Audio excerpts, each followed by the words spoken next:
بسم اللہ الرحمن الرحیم۔ نحر کیا ہے؟ جس طرح قربانی میں اونٹ کا نحر کیا جاتا ہے، وہ کیا چیز ہے؟ وہ یہ ہے کہ مصنون طریقے کے ساتھ اونٹ کی قربانی کی جاتی ہے کہ اس کے ایک پاؤں کو باندھ کر اس کے حلقوم میں نیزہ یا چھری مار کر خون بہا دیا جاتا ہے۔ اس کو نحر کہتے ہیں۔ اونٹ وغیرہ کی قربانی میں نحر کیا جاتا ہے۔ بدنی اور جسمانی عبادتوں میں سب سے بڑی عبادت نماز ہے، اور قربانی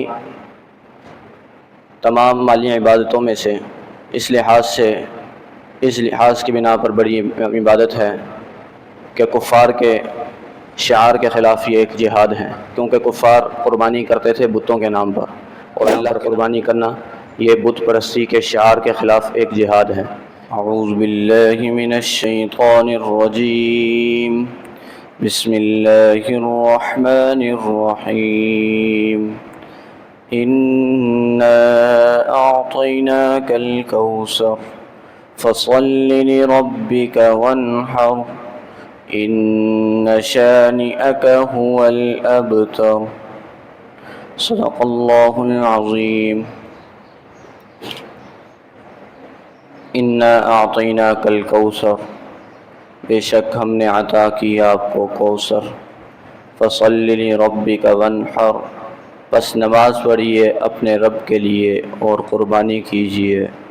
اِنَّ شَانِئَكَ هُوَ الْأَبْتَرُ، بے شک آپ کا دشمن وہ بے نام و نشان ہے۔ اس صورت کا شان نزول گزشتہ درس میں ذکر ہو چکا ہے، اور اس کی پہلی آیت کی تفسیر بھی گزشتہ درس میں گزر چکی ہے۔ اگلی دو آیات، آخری دو آیات جو ہیں ان کی تفسیر آج کریں گے۔ فَصَلِّ لِرَبِّكَ وَانْحَرْ، یہاں پہ لفظ وَانْحَرْ آیا ہے، یہ نحر سے مشتق ہے۔ نحر کیا ہے؟ جس طرح قربانی میں اونٹ کا نحر کیا جاتا ہے، وہ کیا چیز ہے؟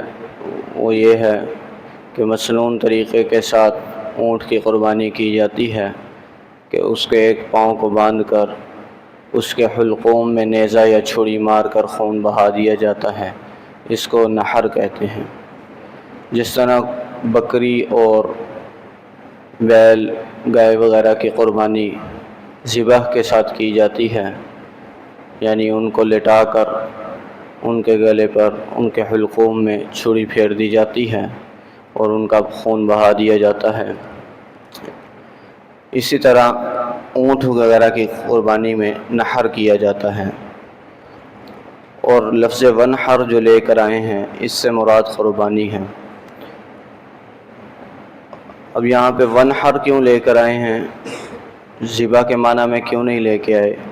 اس لیے کہ عرب والے جو ہیں وہ عموماً اونٹ کی قربانی کیا کرتے تھے، اس لیے لفظ نحر کا ہی یہاں پہ استعمال کیا گیا ہے۔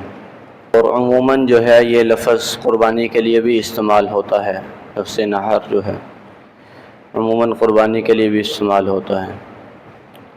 تو اللہ تعالیٰ نے پچھلی آیت میں کفار کے زعم باطل کے خلاف حضور اکرم صلی اللہ علیہ وسلم کو کوثر عطا فرمانے کا بتلایا ہے، اور آپ صلی اللہ علیہ وسلم کو کوثر عطا فرمانے کی خوشخبری سنانے کے بعد حضور اکرم صلی اللہ علیہ وسلم کو اس کوثر کے شکر ادا کرنے کے طور پر دو چیزوں کا حکم دیا جا رہا ہے۔ وہ دو چیزیں کون سی ہیں؟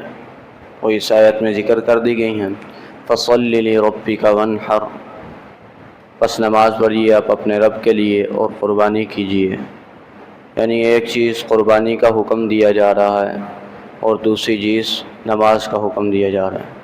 نماز بدنی اور جسمانی عبادتوں میں سب سے بڑی عبادت نماز ہے، اور قربانی تمام مالی عبادتوں میں سے اس لحاظ کی بنا پر بڑی عبادت ہے کہ کفار کے شعار کے خلاف یہ ایک جہاد ہے، کیونکہ کفار قربانی کرتے تھے بتوں کے نام پر، اور اللہ کے نام پر قربانی کرنا یہ بت پرستی کے شعار کے خلاف ایک جہاد ہے، اس لیے قربانی کا حکم دیا جا رہا ہے۔ پھر آگے فرمایا، اب یہاں پہ لفظ نحر ونحر میں قربانی کا حکم دیا جا رہا ہے۔ حضرت ابن عباس رضی اللہ تعالیٰ عنہ سے بھی یہی تفسیر ہے۔ حضرت عطا رحمۃ اللہ علیہ، امام تفسیر حضرت مجاہد رحمۃ اللہ علیہ، انہوں نے بھی اس کی تفسیر قربانی ہی کی ہے، لیکن بعض حضرات نے اس کی تفسیر یہ کی ہے کہ اس سے مراد نماز میں اپنے سینے پر ہاتھ رکھنا ہے، جبکہ ابن کثیر رحمۃ اللہ علیہ جو مفسر ہیں وہ فرماتے ہیں کہ یہ من گھڑت روایت ہے، یہ تفسیر ٹھیک نہیں ہے، یہ تفسیر غلط کسی مفسر کی طرف منسوب کی جاتی ہے، کسی مفسر نے یہ تفسیر نہیں کی، لہذا منحر سے مراد قربانی ہی ہے، نہ کہ نماز میں سینے پر ہاتھ باندھنا۔ آگے اگلی آیت میں ان شانئک ھو الابتر، شانی کا لفظ ذکر کیا۔ شانی کہتے ہیں کہ بغض رکھنے والے کو، عیب لگانے والے کو، کیونکہ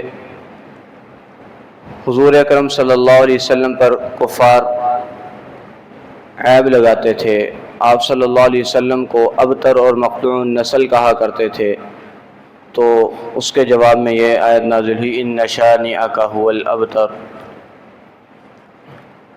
کہ بے شک آپ کا دشمن وہی بے نام و نشان ہے۔ اور حضور اکرم صلی اللہ علیہ وسلم کو کوثر عطا فرمائی گئی جس میں خیر کثیر بھی ہے اور اولاد کی کثرت بھی ہے۔ اولاد کی کثرت اس لحاظ سے کہ آپ صلی اللہ علیہ وسلم کی نسبی اولاد بھی کم نہیں ہے، نسبی اولاد جو آپ صلی اللہ علیہ وسلم کی چل رہی ہے وہ بھی کم نہیں ہے، وہ بھی بہت بڑی تعداد میں ہے۔ اور ویسے بھی امت جو ہے وہ پیغمبر کی روحانی اولاد ہوتی ہے، پیغمبر امت کا روحانی باب ہوتا ہے، تو اس لحاظ سے بھی حضور صلی اللہ علیہ وسلم کی اولاد جو ہے وہ بہت زیادہ تعداد میں ہے۔ اور آگے فرمایا کہ ان شانئک ھو الابتر، جو لوگ آپ کو طعنہ دیتے ہیں، آپ کو ابتر و مقطوع نسل کہتے ہیں، اللہ تعالیٰ نے ان کی بات کو ایسے خاک میں ملایا اور دوسرا ان کو جواب دے دیا کہ جو لوگ حضور صلی اللہ علیہ وسلم کو طعنہ دیتے ہیں ابتر کا اور مقطوع النسل کا، وہ خود ہی ابتر اور مقطوع النسل ہیں، وہ خود ہی بے نام و نشان ہیں۔ اب یہاں پہ دیکھیں آپ حضور اکرم صلی اللہ علیہ وسلم کے ذکر کو کیسی رفعت اور بلندی اللہ تعالیٰ نے عطا فرمائی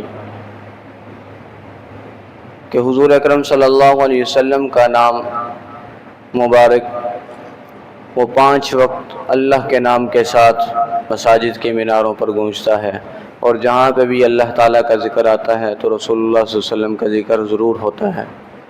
تو کیسا اللہ تعالیٰ نے حضور اکرم صلی اللہ علیہ وسلم کے نام کو آپ صلی اللہ علیہ وسلم کے عہد سے لے کر آج تک کیسی بلندی حضور اکرم صلی اللہ علیہ وسلم کے نام کو عطا فرمائی ہے۔